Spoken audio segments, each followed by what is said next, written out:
it's already wet, so let's take a look. I don't have any flat spots, but there's just a little bit of bends. I could probably just get it out using in fact, let's see if you can see them. So this is something that's neat about using a strop, is that when you run your knife through the strop on just the plain leather side, if you see lines across the leather, that will either indicate a flat spot or a spot that isn't straight. So here I don't see anything. Take another knife, see if we can find something. The example. This is an old knife that I made out of 15 and 20, and there we go. I don't know if we pick it up on the camera right there. You can see a line right there, right here. So these lines correlate to bends in the steel. So somewhere along the edge of the steel, there's literally a little bend one way or the other. Okay. And the misconception is that when you have these bends, you have to take it back to a stone. But the reality, you can straighten most of them out just using a leather strop. And I use quite a bit of force because I'm trying to straighten out that spot. Now, if I can't straighten it out, then I'll take it back to my stone. I sharpen at a much steeper angle than most people do. But like I was saying before, it's due to the fact that, and I don't know if you know, when I get to the tip, I actually move the blade up to make it even thicker. So my bevel on the tip is like this. And as it moves towards the back, it goes finer. And I move it back so that way I have more meat on the tip, so that it's not as fragile. Okay. Because if I made it as thin as this, then it's like there's almost no steel behind it. And I don't know. You know what, dude? You can go like this if you want.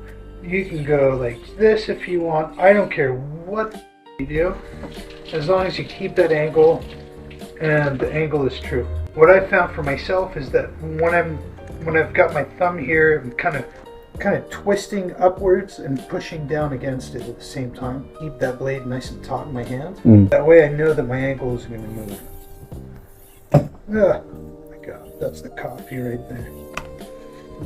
The way that I taught myself my angles was I took a swedge of wood and I chopped it up and I cut it at a specific degree of angles, or angle a degree, like 10 degree, 15 degree, 20 degree, 25, and 30.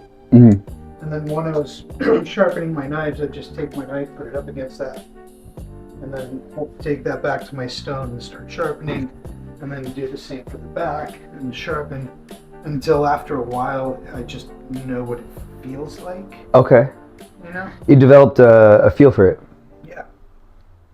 Now, do you sharpen until you feel a burr on there, or like? Honestly, I guess I should.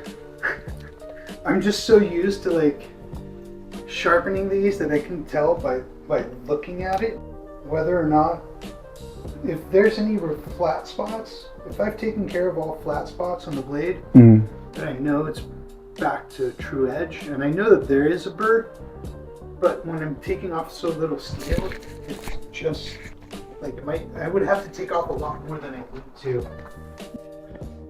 And then the last part that's really weird is count the times that you go back and forth. And the closer you are to getting done, the shorter amount of strokes per side you want to do. Okay. Because if you do 10 on this side, right, then like your length of the bevel on this side is, say, this long. Then you flip it over and you do the other side and you go 10 on this side. And then you go 10 on this side again, and then you look at the other bevel and it's half the length. Why is that? Because you work the bevel on one side and it's this long, right? Then you go to the other side, and now you're shrinking this bevel and you're lengthening this bevel. So now it's like this. Okay. So then you go back to the first side and now it's like this. Okay. Then you go back to the other side and now it's like this. So in order to get them to be the exact same, you got to shorten the amount of strokes you do per side, and we're all going back and forth to each side. Okay. In order to get consistent bevels. That's the craziest thing I've heard today. That's one that like it took me a while, and I remember just looking at this side, and I'm like, dude, this bevel side's perfect. And then I flip it over, and there's like nothing there. There's just like fucking, you can see it's like half the size. Yeah. And so like now I go back to do the other side, and I overdo this side. So then I go back and look, and I'm flipped over. How the fuck do I get in the middle? Like, God damn it! And some people will say that you should never push and pull. You only go forward. Oh. That's true, but then like you can also make a convex edge. Mm-hmm. If you have a perfectly flat edge, which on a stone, I guess you could, it's just not going to show itself up on a bevel this tall. You need a thicker blade with a thicker final edge to really be able to see it. But if it's perfectly flat on both sides, that's one thing. You end up with a very nice, true corner.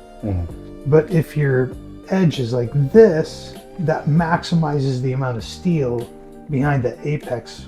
Okay. So you end up with a stronger edge. And one way that I found to do it is that when I'm pushing, I'm on the actual edge. When I'm pulling, I'm drawing it flatter by the tiniest degree. I drop that bevel down. So you don't really do any sharpening on the grinder, do you? Never. And people say like, oh dude, but it's so much faster. Yep, it is. But you know what? I just spent 8 or 10 hours making a knife to be the best thing I can. And now I'm going to give myself a chance for a 1 second slip up that's going to fuck the whole thing up. That's very fair. And besides, like, you might be able to get a great edge, but it's non-reproductive edge from anyone else, and they take that and they back to the grinder.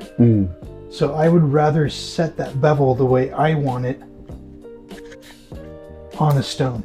Oh, you mean like when somebody goes to sharpen it, they would have to have a grinder? I mean, no, but like no one else is going to sharpen it without a grinder. A different way of approaching sharpening a knife. Okay.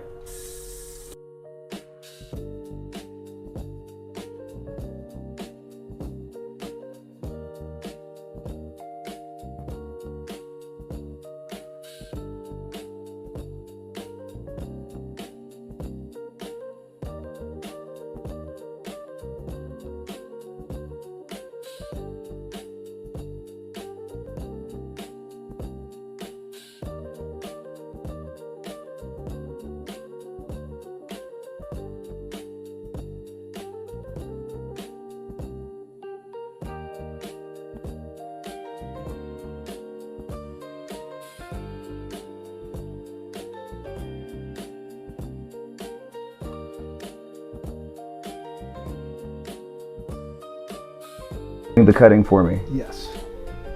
Boom. Boom. You know, that's 3mm or 0.01 inch thickness. And what I found is there's just enough steel that the thickness of the bevel